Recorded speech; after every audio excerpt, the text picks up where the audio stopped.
Você já sentiu que está no piloto automático? Trabalha e se distrai, mas algo ainda está vazio.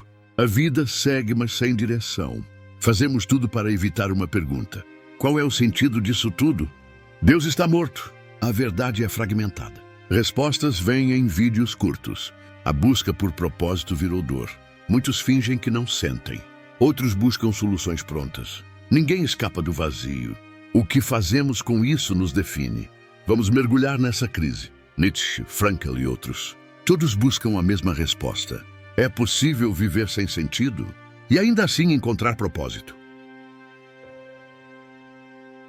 Vivemos em uma época em que, tecnicamente, temos mais liberdade do que nunca. Podemos escolher o que estudar, com quem nos relacionar, que caminho seguir, ou abandonar tudo e começar de novo. Mas essa liberdade limitada tem cobrado um preço silencioso: a paralisia. Quando tudo é possível, nada parece importar. Diante de tantas opções, muitos de nós nos sentimos vazios, como se nenhuma escolha realmente valesse a pena. A liberdade sem direção virou um labirinto, e não uma estrada. O mundo moderno desmontou os antigos pilares de sentido. A religião já não é mais consenso, as grandes narrativas políticas ruíram e até a ideia de vida bem-sucedida se fragmentou em dezenas de microversões. Influenciadores, coaches, gurus do bem-estar. A cada esquina, uma nova promessa de propósito. Mas todas elas parecem temporárias, superficiais ou falsas. É como se estivéssemos presos em um supermercado existencial, onde tudo está à venda, mas nada sacia de verdade. Nietzsche viu isso chegando. Quando declarou que Deus está morto, ele não estava celebrando o fim da fé, mas alertando sobre o colapso do eixo central que sustentava o sentido da vida para o Ocidente. Sem Deus, sem um centro moral e existencial, restaria o niilismo, a percepção de que nada tem valor intrínseco. Ele chamava isso de o perigo mais profundo. Não a ausência de crença, mas a ausência de sentido. O risco não era sermos livres demais, mas não sabermos o que fazer com essa liberdade. A tecnologia e o consumo entraram para preencher esse buraco, mas o efeito foi contrário. Somos bombardeados por estímulos, recompensas rápidas e a promessa de felicidade instantânea. Redes sociais criam a ilusão de propósito, likes, engajamento, aprovação, mas tudo evapora rápido. A vida parece mais cheia do que nunca e ainda assim profundamente vazia. Há muito o que ver, mas pouco o que sentir de verdade. É nesse cenário que a pergunta por propósito se torna uma ferida aberta, não porque nunca existiu, mas porque foi encoberta por uma avalanche de distrações. O vazio moderno não é o da falta absoluta, mas da abundância sem substância. Temos tudo, menos direção. E sem direção, até a liberdade vira prisão. Este capítulo nos convida a encarar esse vazio sem medo. Não como uma fraqueza, mas como ponto de partida. Reconhecer a ausência de sentido imposto é o primeiro passo para construir um sentido próprio. É nesse terreno incerto, entre ruínas de antigas certezas e promessas descartáveis, que pode surgir algo novo, não herdado, não comprado, mas vivido. Albert Camus acreditava que a maior questão filosófica de todas era simples e brutal. O suicídio é a única resposta lógica a um mundo sem sentido. Essa pergunta abre seu ensaio mais conhecido, O Mito de Sísifo.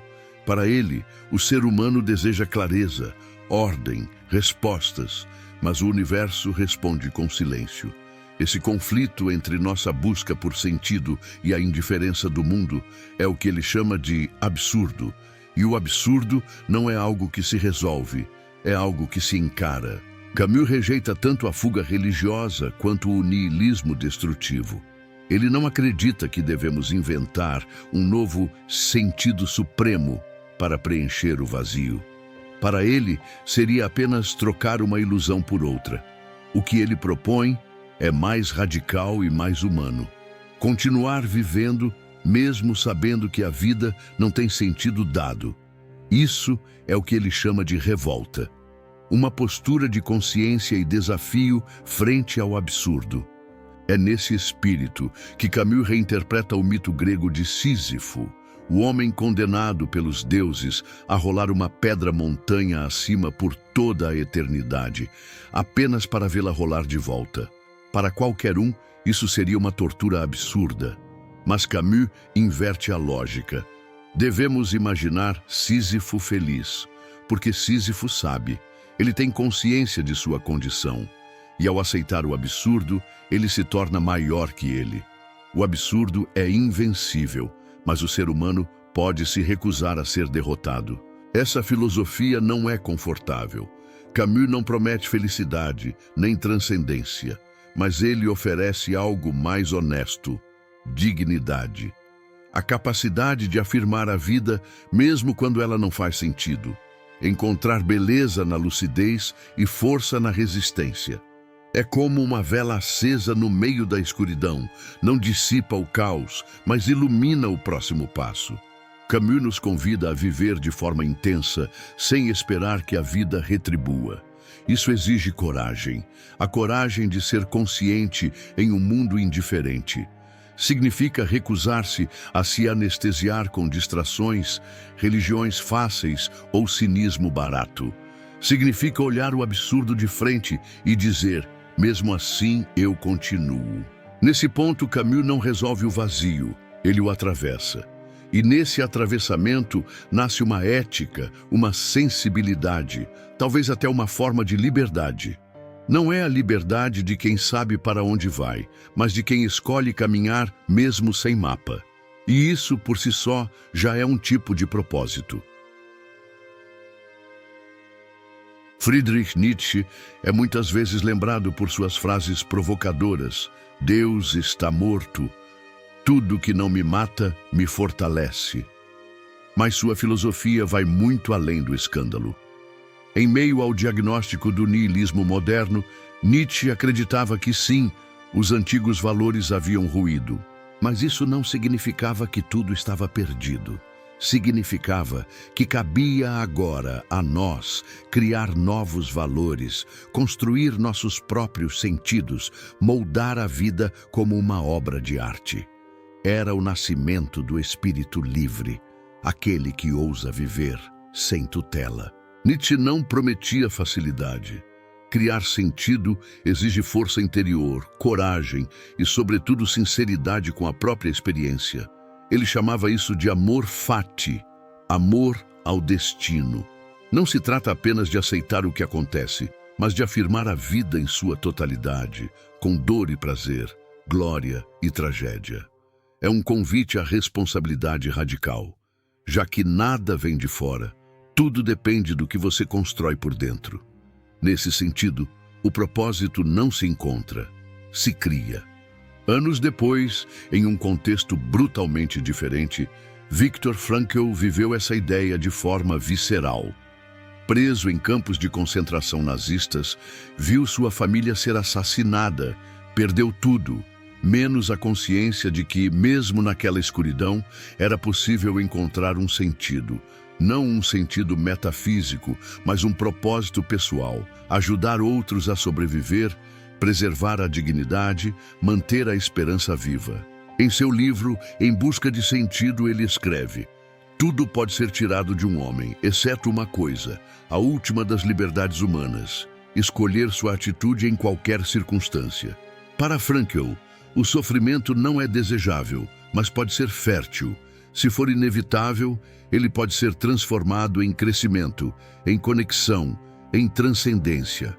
Ele dizia que quem tem um porquê enfrenta qualquer como. O sentido, então, não é um luxo da vida confortável. É uma âncora quando tudo desmorona. E ele pode surgir do amor, do trabalho, do cuidado com o outro, da memória ou da esperança. Nietzsche e Frankl, embora separados por época e estilo, compartilham uma verdade poderosa. O propósito não está garantido. Ele exige ação, criação e presença. Não basta viver.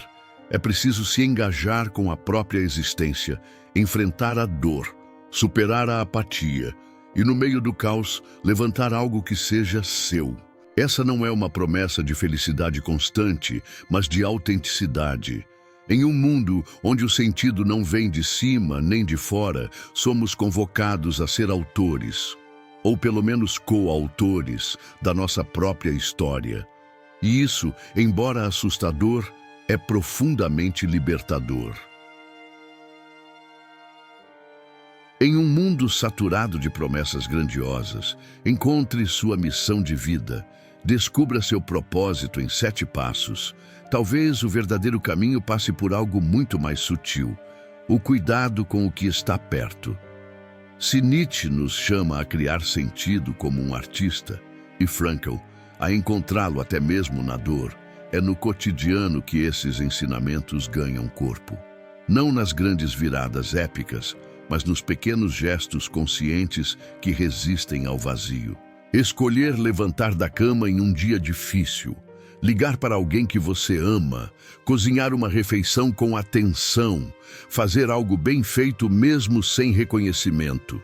Esses atos, aparentemente simples, não carregam o brilho das grandes missões, mas têm um poder transformador, porque quando realizados com presença e intenção, eles nos reconectam com o mundo.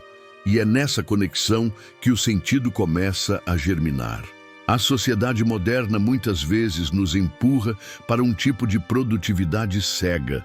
Fazer mais, ser mais, mostrar mais. Mas propósito não nasce da velocidade. Ele nasce do encontro entre o que você faz e o porquê você faz. Quando conseguimos alinhar ação com valor, até as tarefas mais rotineiras se tornam expressão de algo maior. E não é necessário que o mundo inteiro reconheça, basta que você reconheça. Camus falava em viver sem apelo, ou seja, sem esperar uma validação cósmica. É nessa atitude que o cotidiano se ilumina. Quando deixamos de buscar um grande sentido absoluto e passamos a viver com sentido, a vida muda de textura. Passamos a olhar menos para o céu em busca de respostas e mais para o chão onde pisamos.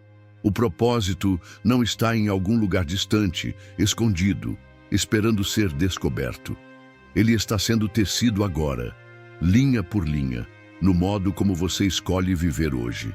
Isso não significa desistir de sonhos grandes, mas significa reconhecer que mesmo os grandes sonhos precisam de raízes, e essas raízes estão no presente. No que você escolhe cultivar, cuidar, insistir, o propósito não vem antes da ação, ele surge dela. E isso é um alívio. Não é preciso esperar o momento certo, nem ter tudo resolvido. Basta começar, mesmo que pequeno. Nesse sentido, talvez o propósito não seja um ponto de chegada, mas um modo de caminhar. Um jeito de se relacionar com o mundo e com você mesmo. E nesse caminhar, com quedas e reinícios, a vida vai ganhando cor. Não porque encontramos o sentido, mas porque decidimos vivê-lo. Um gesto de cada vez. Talvez nunca encontremos uma resposta definitiva sobre o sentido da vida. E talvez esse seja justamente o ponto. Não há uma fórmula universal, uma missão secreta esperando para ser revelada. O que há é o agora, com seus ruídos, suas perguntas, seus vazios e a forma como escolhemos responder a isso. O propósito não está pronto, ele é construído, fragmentado, silencioso, às vezes invisível, mas sempre possível. Camus nos ensinou a continuar mesmo diante do absurdo. Nietzsche nos desafiou a criar novos valores. Frankl nos mostrou que até a dor pode ser atravessada com sentido. Todos eles, cada um à sua maneira, apontam para uma mesma direção. O propósito não se descobre, ele se vive. Não porque a vida tem um significado mágico escondido, mas porque, ao habitá-la com presença, ela começa a ganhar forma. Se essa reflexão te tocou, se alguma palavra fez eco aí dentro, considere se inscrever no canal. Aqui, cada vídeo é um convite para pensar, sentir e caminhar mais fundo. E caso você queira se aprofundar nos autores citados, deixei na descrição links com leituras e indicações que ampliam tudo o que falamos. A jornada continua e você está convidado a seguir com a gente.